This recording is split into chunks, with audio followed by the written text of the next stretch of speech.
MC is sitting at the back section of the bus, and by the looks of it, he is patiently waiting for someone. The bus driver stops at the bus station and greets the passenger, but there's also a big guy behind him. He enters the bus with violent intentions and asks the driver why he had reported him. Driver froze in terror and the big guy dragged him down and started stomping him. After he was done smashing driver's face, he looked at the other passengers to see if someone is reporting this incident. He sees a guy using his phone and thinks that he is reporting this incident, so with a menacing aura, big guy approaches to threaten him. But my man is calmingly listening to Dua Lipa's latest album, Future Nostalgia. After saying this, the big guy gets off the bus and walks into an alley. He lights a cigarette and hears footsteps behind him. Turns out MC had followed him all the way here. Big guy tells nameless MC that he had noticed him earlier in the bus, but since he is here, he must be looking for a fight. Big guy wildly swings his right arm to hit MC, but our guy swiftly ducks under his punch and counters with a deadly right hook on the chin. While Big Guy's brain is registering the punch, MC follows this up with a liver shot, sending Big Guy to the ground. After that, MC walks toward him and he reminds him of his words. Big Guy is having none of this and shoots for a takedown. He successfully tackles MC to the ground and thinks it's game over. But MC successfully reverses the takedown into a face lock and bashes his face in the ground. Nameless MC stands up and starts remembering his traumatic childhood. The gangster who killed his mother was only sentenced to 3 years, while MC became motherless for the rest of his life. He was having internal conflict with himself. What if that person actually felt bad about his deed and was a good citizen now? All of his questions were answered when he met this guy. While MC is punching the gangster, he thanks him for still being a SOB, because now he doesn't need to hold back to get his sweet revenge. In the next panel, we are shown a police academy, and some students are congratulating a student for acing his test. That student happens to be our MC, Kim Ji-young. It's training time and Kim is training in judo. His superiors see him and are surprised to see his Olympic-level skills, but the teacher tells him that Kim also excels in boxing and other combat sports as well. After practice, they attend a lecture about Korean law. When they are finished with the lecture, his classmate asks Kim about his weekend plans, but he says that he is going to visit his teacher as usual.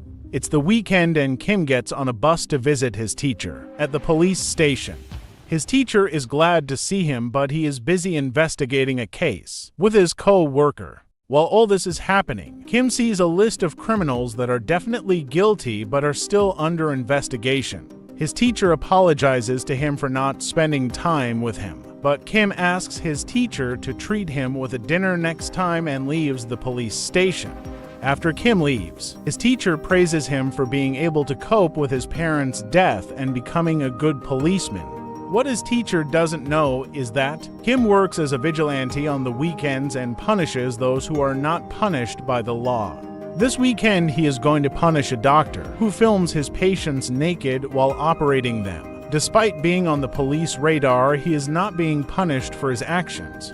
The doctor is going to his patient's location with his equipment, but Kim is already standing there. When the doctor is about to enter in the alley, Kim bumps into him and pickpockets him.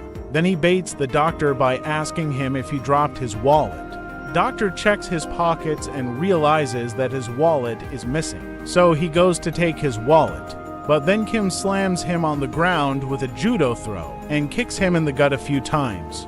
Kim prepares the anesthesia injection from doctor's bag and stabs it onto doctor's arm. Then he crushes the doctor's wicked hands with a bottle-crushing machine nearby and smiles like a madman. This news spreads like a wildfire, and everyone is talking about it, but Kim is acting like this is normal and continues his day as usual.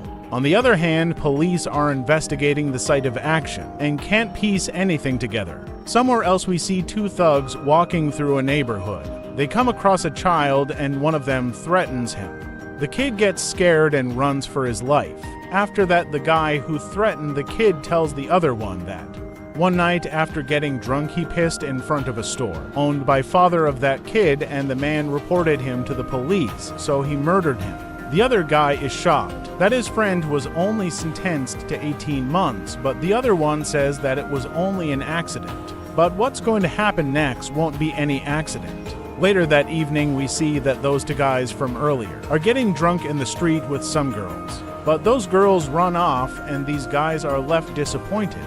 One of them says that he has to take a piss, and the other follows him as well. What they don't realize is that someone else is going to beat the piss out of them right now.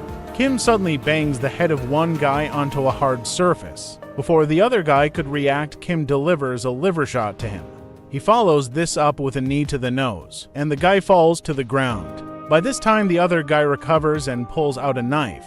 He tries to attack Kim with the knife, but Kim narrowly escapes every single attack of this guy and takes cover behind a pole. When the guy tries to attack him, Kim drops him to the ground with judo trip and starts dropping hammer fists on him until he is unconscious. The next day, the kid from yesterday refuses to go to the school because he is scared of them big guys. But a woman tells them that those guys got beat up real good by someone and now they don't need to worry. The next day, Kim's class fellow asks him if he saw the news, but he acts like he knows nothing and continues his day as usual. Our MC Kim is stalking his next prey like an apex predator and sees the target scaling to an apartment building. The guy enters her ex-girlfriend's apartment and finds her asleep. He's furious at the fact that she has broken up with him and is making him look like the bad guy. He slaps her around like psycho and like a loser blames her for the downfall of his life. The guy hears the doorbell and panics as he thinks someone has found him. The ex-girlfriend doesn't remember inviting anyone over, but the guy constantly accuses her of cheating on him. He goes to see who's on the door, but before he could react, MC kicks the door and sandwiches his hand between the door and the frame. He then barges in, wraps his arms around the guy's neck and applies the rear naked choke on him. The ex-girlfriend hears the loud bang outside and decides to see what's going on outside her apartment. When she opens the door, she sees her ex-boyfriend dead outside the apartment and starts screaming. She calls the police, but it's no problem for Kim because he has already planned his escape route and escapes from the shadows. He thinks to himself that, is he becoming a vigilante? Because he is punishing those who are not being punished by the law. In a private location, we see a TV channel owner sitting, and a woman shows him the brutal beating that Kim delivers to the criminals. She tells him that if their news channel airs this particular case, then their viewership will skyrocket and they will take the #1 spot in the ranking. She tells the owner that all of these criminals were not punished by the law, so someone else has been doing what the law doesn't want to do. The lady has made the owner a tempting offer, so he gives in and asks the lady about title of the story, and she has a perfect title for this case. She names this case, Vigilante. In present time, the TV station owner has aired the Vigilante case, and unlike my YouTube channel, the retention graphs are going crazy. He tells the lady to look at the incredible response this case has been getting, but she had already predicted that and isn't surprised by the viewership. The owner of the channel is worried that the news committee is going to be furious over this case, but the lady assures him that he doesn't need to worry about it.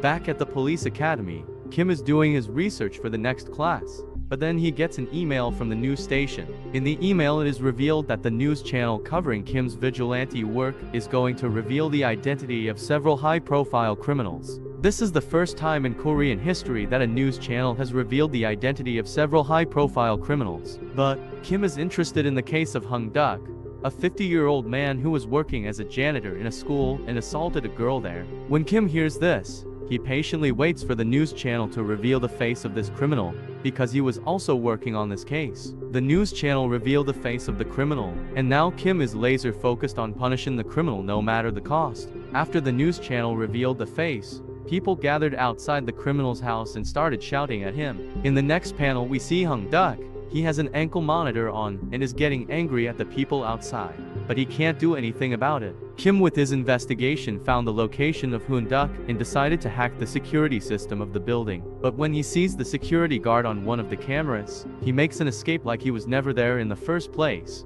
Back at the police academy, Kim is exercising, and after he is done, he checks his phone to see the footage from Hoon Duk's building, but everything looks just fine. However, Hung Duk had a few drinks earlier and is now having a mental breakdown. He decides to take revenge on that girl and starts packing his equipment. Later that day, the police picked up on this and started the investigation. They found a Chinese passport in his house, but came to the conclusion that this is fake and he is a Korean citizen. They also found out that Hoon-duk's ankle monitor signal points to his escape towards Geoj. Kim also gets an email about this and checks the footage of the building. He sees Hung-duk escape and sets his plan in motion to hunt him down. On the other hand, the reporter lady is going to the same city as Hung-duk to film Kim doing his vigilante work. She also asks her reporters to closely follow the police for any updates. The policemen arrive at the seashore to investigate the fake passport of the Hung-duk, and luckily they found a lead. The neighbors of Hung-duk told the police officer that he used to work as a salesman in Japan, so they came to the seashore to ask the sailors if he had came here or not. What the police didn't know was that the police was on Hung-duk's radar and he was observing them from the sidelines. Back at his home, Kim is getting ready to hunt his next prey, and he is keeping close tabs on all of the updates on this case. He is still unaware of the fact that the news lady wants to reveal his work to the public eye.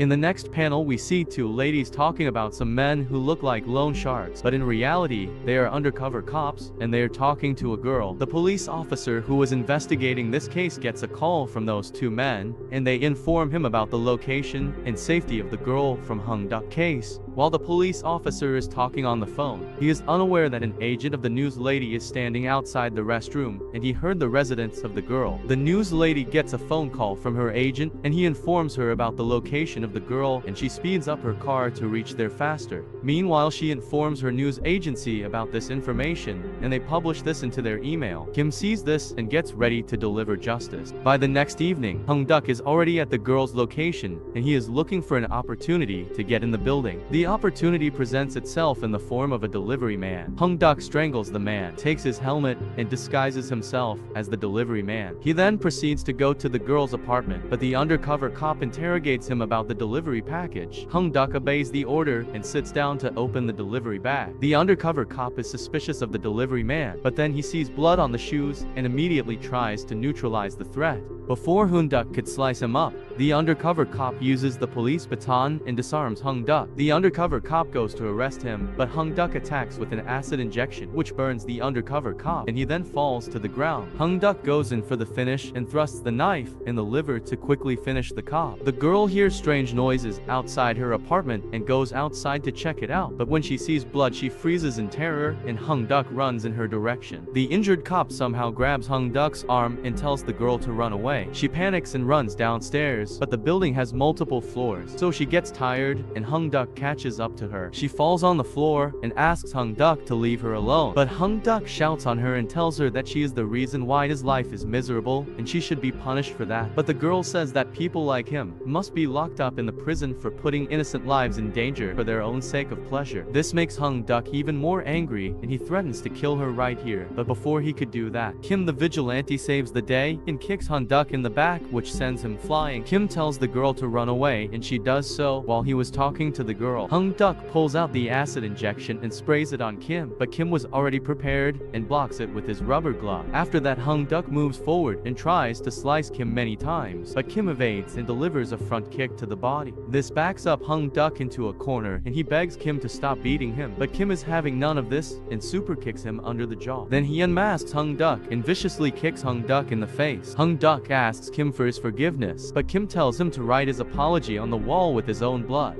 A few minutes later, two policemen arrive, and they are terrified of what they see at the crime site. They see Hung-duk's dead body, with his blood-written apology on the wall in front of him. The news lady arrives, but she is late as Kim has already done his vigilante work, and she was not able to film it for the news channel. She runs around in order to find the vigilante, but it is useless because Kim is already in the bus with his classmates from the police academy.